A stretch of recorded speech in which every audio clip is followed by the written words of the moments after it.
ওপরওয়ালার অনেক কৃপা যে তোমার জ্ঞান ফিরে এসেছে। তোমাকে অজ্ঞান অবস্থায় দেখে আমি যে ভয় পেয়ে গিয়েছিলাম। ভাগ্যিস তখন সন্তু রাস্তা দিয়ে যাচ্ছিল। তোমাকে যদি ঠিক সময় মতো হাসপাতালে আনা না হতো তাহলে যে কি হতো। কি আর হতো, মরে যেতাম, ভালোই হতো। তোমার গুণধর ছেলে তো সেটাই চায়। কি বলছো তুমি এসব? বিনয় তোমাকে কত ভালোবাসে জানো? হ্যাঁ জানি তো, এত ভালোবাসে যে আমার নিজের বাড়ি ছেড়ে আমাকে রিমুর কাছে চলে যেতে বলেছে। তুমি আর তোমার ছেলে তো সেটাই চাও, যাতে রিমু আর আমি এই বাড়ি ছেড়ে চলে যাই। এ কথা ভাবলেও আমার পাপ হবে। হ্যাঁ, এটা ঠিক যে আমি রিমুকে পছন্দ করি না। আমি চাই না ও এই বাড়িতে থাকুক, আর সেই জন্য আমি বিনয়ের কথা সমর্থন করেছি। কিন্তু তাই বলে বিনয় তোমাকে এমন কথা বলবে, এ যে আমি স্বপ্নেও ভাবিনি। তোমাকে আমি অনেকদিন আগেই বলেছি, বিনয়কে এত প্রশ্রয় দিও না। আমি মানছি অন্যায় করেছে, কিন্তু ও যা কিছু বলেছে না বুঝে বলেছে। তুমি ওকে এবারের মতো ক্ষমা করে দাও। বিনয় তোমার জন্য সারা রাত হাসপাতালে জেগেছিল। আমি বলছি ওকে তোমার কাছে আসতে। ঠিক আছে, ডাকো। আমাকে ক্ষমা করে দাও বাবা। আমি তোমার আর মায়ের কথা শুনেছি। বিশ্বাস করো, আমি তোমাকে বাড়ি থেকে তাড়াতে চাই না। আমি শুধু বলেছিলাম আমি রিমুকে আমার বাড়িতে থাকতে দেব না। তুমি একটা বাইরে ছেলে এত ভালোবাসো, তার জন্য চিন্তায় অসুস্থ হয়ে গেলে। তাহলে বাবা আমি কেন, মানে রিমুকে হিংসা করব না বলো না? তুমি এখন যাও, আমি বাড়ি ফিরে তোমার সাথে কথা বলবো।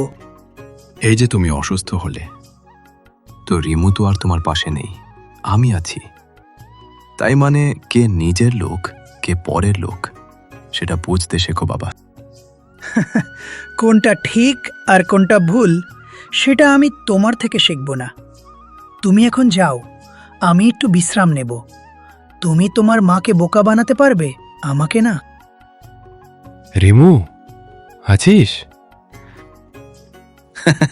কে? আরে শিমুলদা, আরে এসো এসো। তোকে একটা খবর দিতে আসলাম। কি খবর গো? বাড়িতে সবাই ভালো আছে তো? হ্যাঁ, ভালোই আছে। তবে মাঝে তোর কাকার শরীরটা একটু খারাপ হয়েছিল। কি হয়েছিল কাকার? বুকে ব্যথা নিয়ে হাসপাতালে ভর্তি হয়েছিল। কি পেসমেকার নাকি, সব বসিয়েছে বুকে। পেসমেকার ওটা এখন কেমন আছে? এখন ভালো আছে, তবে তোকে খুব দেখতে চাইছে। বিনয় কেমন তো জানিস ভালো করে। কেন, ও কি কাকার সঙ্গে কোনো ঝামেলা করছে নাকি? তোদের বাড়ির ভেতরের ব্যাপার তো আমরা জানি না, তবে সবাই বলছে বিনয় নাকি সম্পত্তি নিয়ে ঝামেলা করেছে। তুমি কি আজকেই গ্রামে ফিরছো? হ্যাঁ, কেন তুই যাবি আমার সঙ্গে? হ্যাঁ যাব। তুমি বসো, আমি ব্যাগপত্র গুছিয়ে আসছি। রিমু, এসেছিস বাবা? আয় আয়, কবে থেকে তোকে দেখবার জন্য ছটপট করছিলাম জানিস। এসব কি করে হলো কাকা? তুই কাছে ছিলিস না তো, তাই। এবার তুই এসে গেছিস, সব ঠিক হয়ে যাবে। একটু বস আমার পাশে। তুমি যতদিন না পুরোপুরি সুস্থ হচ্ছ আমি এখানেই থাকব। আর তোর পড়াশোনা? পরীক্ষা তো এখন অনেক দেরি আছে, তার আগে তুমি পুরোপুরি সুস্থ হয়ে যাবে গো। এটা ধরো। এটা কিসের কাগজ? এটা আমার সমস্ত জমির কাগজ। আমি আমার সমস্ত জায়গা জমি তোর নামে লিখে দিয়েছি। কেন কাকা, আমার তো এসব কিছুই চাই না। আমি চাই না আমার জায়গা জমি ভুল মানুষের হাতে যা, তাই আমি যেটা ঠিক মনে করেছি সেটাই করেছি। আমি জানি তুমি আমাকে কত স্নেহ করো, কিন্তু আমি তো তোমার নিজের সন্তান না। বলো, এসবের উপর তো আমার থেকে অনেক বেশি অধিকার বিনয়দার। অধিকার কিসের অধিকার? তুই জানিস বিনয় আমাকে কি কি বলেছে? কি হয়েছে কাকা, আমাকে খুলে বলো। বিনয়ের ধারণা যে এই বাড়িটা ওর, তাই ও আমাকে হুকুম দিয়েছে এই বাড়িতে যেন তোকে আমি না ঢুকাই। আর যদি আমি তোর সাথে থাকতে চাই তাহলে আমাকে ওই বাড়ি থেকে বেরিয়ে যেতে বলেছে। তুই কি শ্বাস আমি এমন ছেলের নামে আমার জমি জমা লিখে দিই? বিনয়দা তোমাকে এভাবে বলেছে, আমি এক্ষুনি ওর সাথে কথা বলছি। তোর কিছু বলবার দরকার নেই, সময় হলে ও ঠিক শাস্তি পাবে। মানে? মানেটা তুই আর কিছুদিন পর বুঝতে পারবি। তুমি সব জায়গা জমি ওই রাস্তার ছেলেটার নামে লিখে দিয়েছো বাবা। আমি সত্যি তোমার মতো বোকা লোক দেখিনি। আর আমি তোমার মতো ছেলেকে দেখেনি যে বাবাকে অসুস্থ করে তোলে। পারলে রিমুকে দেখে কিছু শেখো। আমার কোনো শখ নেই ওকে দেখে শেখবার।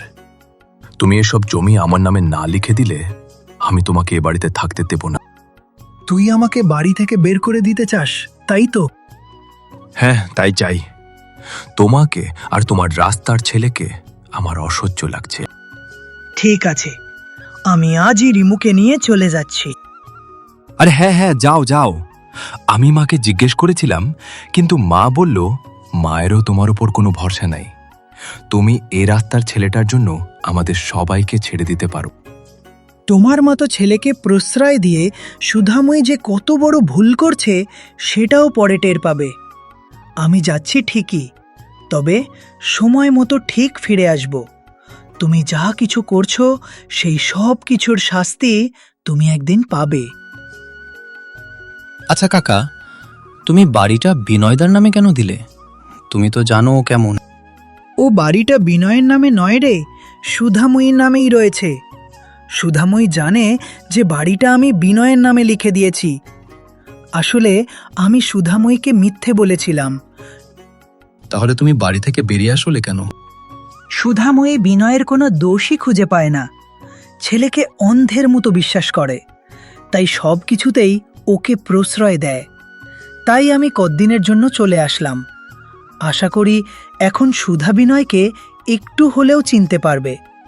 ওর এটা বোঝা উচিত যে বিনয় নিজেকে ছাড়া কাউকে ভালোবাসে না। আর আমার বিশ্বাস আজকে না হয় কালকে ওর মায়ের সঙ্গেও দুর্ব্যবহার করবে। তুমি ভুল ভাবছো কাকা। দাদা কাকিমাকে প্রচণ্ড ভালোবাসে, ওনাকে কখনো কষ্ট দেবে না। আমার মাথার চুলটা এমনি এমনি পাকেনি, বুঝলি তো? আচ্ছা কাকা, তুমি বসো, আমি খাবারটা কিনে আনছি। রিমু, আছিস নাকি?